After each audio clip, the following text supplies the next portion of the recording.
Imagine करो आप एक ऐसी हवा में सांस ले रहे हो जो रोज आपकी लाइफ से 20 से 25 मिनट साइलेंटली चुरा रही है। और सबसे डेंजरस बात, आपको पता भी नहीं लगता।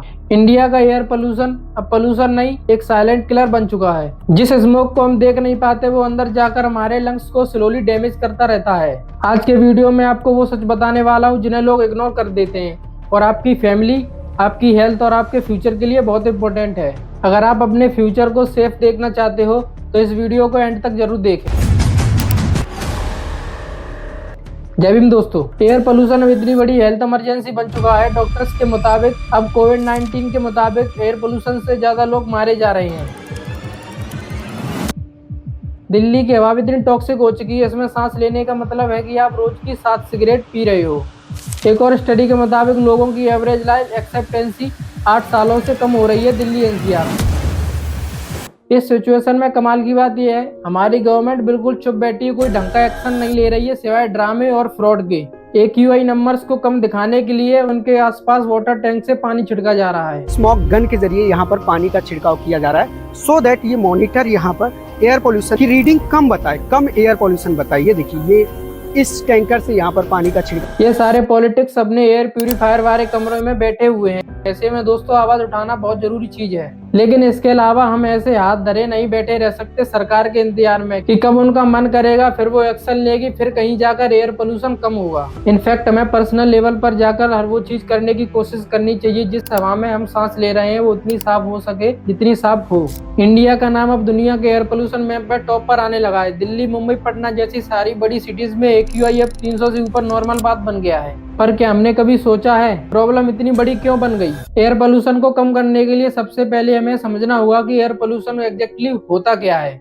Carbon monoxide, ozone, nitrogen dioxide, sulphur dioxide, कई सारी प्रकार की गैसेज हैं जो हमारे लिए एक्चुअली में जहरीली होती हैं। ये सभी प्रकार की गैसें एयर पोल्यूशन के दायरे में आती हैं, लेकिन इनमें से सबसे जरूरी है PM 2.5, full form particulate matter 2.5 micrometre या उससे छोटा है। एक्चुअली में 2.5 कोई गैस नहीं बल्कि अलग अलग सॉलिड पार्टिकल्स और लिक्विड ड्रॉपलेट्स का एक मिक्सचर होता है। इसमें sulphates, nitrates, ammonia, sodium chloride, black carbon, mineral dust, बहुत सारी चीजें इंक्लूड होती हैं। लेकिन क्योंकि इन पार्टिकल्स का साइज बहुत छोटा होता है, 2.5 माइक्रोमीटर से छोटा होने का मतलब ये है कि ह्यूमन हेयर आपके बाल से 30 गुना छोटा होना, तो इसलिए ये पार्टिकल्स बहुत ही तेजी से और बहुत ही आसानी से हवा में उड़ते हैं। इसलिए ये इतने छोटे होने की वजह से हमारे लंग्स के अंदर घुस जाते हैं और लंग्स से सीधा ब्लड स्ट्रीम तक पहुंच जाते हैं। फिर ये हार्ट, ब्रेन और बाकी सारे बड़े ऑर्गन्स तक पहुंचकर उन्हें इफेक्ट करते हैं। There is a lot of silent damage that is occurring inside our body,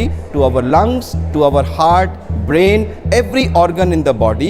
By the time it comes to attention, it's too late and you cannot undo the damage which is already done. इसलिए asthma, heart attack, strokes, lung cancer, cognitive decline, diabetes, कई सारी अलग अलग प्रकार की बीमारियां हैं जिनके होने के चांस बढ़ जाते हैं PM 2.5 की वजह से। क्योंकि ये पार्टिकल आंखों से दिखते भी नहीं है, इसलिए इन्हें इनविजिबल किलर कहा जाता है। बाकी सारे एयर पोल्यूट्स के कंपैरिजन में सबसे हानिकारक PM 2.5 ही है। इसलिए अगर एयर पोल्यूशन को मेजर करना है तो हमें सीधा 2.5 को देखना चाहिए।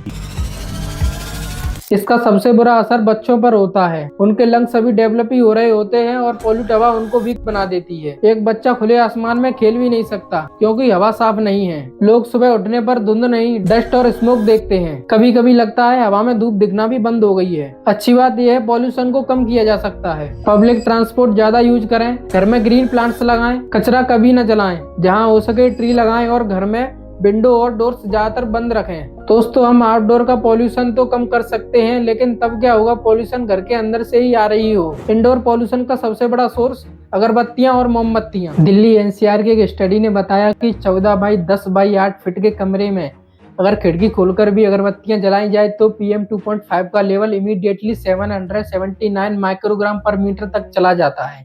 सोचकर देखो, ये तो बाहर के पॉल्यूशन से कहीं ज्यादा हानिकारक है। दोस्तों, मैं बेसिक फैक्ट्स बता रहा हूँ, आप एक्शन लो या ना लो ये आपकी मर्जी है। सच बात तो यही है, जो भी चीज जलती है वहाँ इनकम्प्लीट कंबंशन होती है, वहाँ 2.5 की मात्रा ज्यादा होगी। अगर आज हमने कुछ नहीं किया तो एयर पोल्यूशन एक फ्यूचर प्रॉब्लम नहीं, आज का क्राइसिस है। जिस हवा में हम पैदा होते हैं, जिसे हम फ्री समझकर हर पल महसूस करते हैं, वही अगर जहर बन जाए तो जिंदगी कैसी होगी। हमें अपने लिए नहीं, अपने पेरेंट्स और अपने फ्यूचर के लिए क्लीन एयर के लिए फाइट करनी होगी। अगर आप चाहते हो हर इंडियन क्लीन एयर में सांस ले तो इस वीडियो को जरूर शेयर करो। अवेयरनेस ही सबसे पहले सॉल्यूशन है। थैंक यू दोस्तों।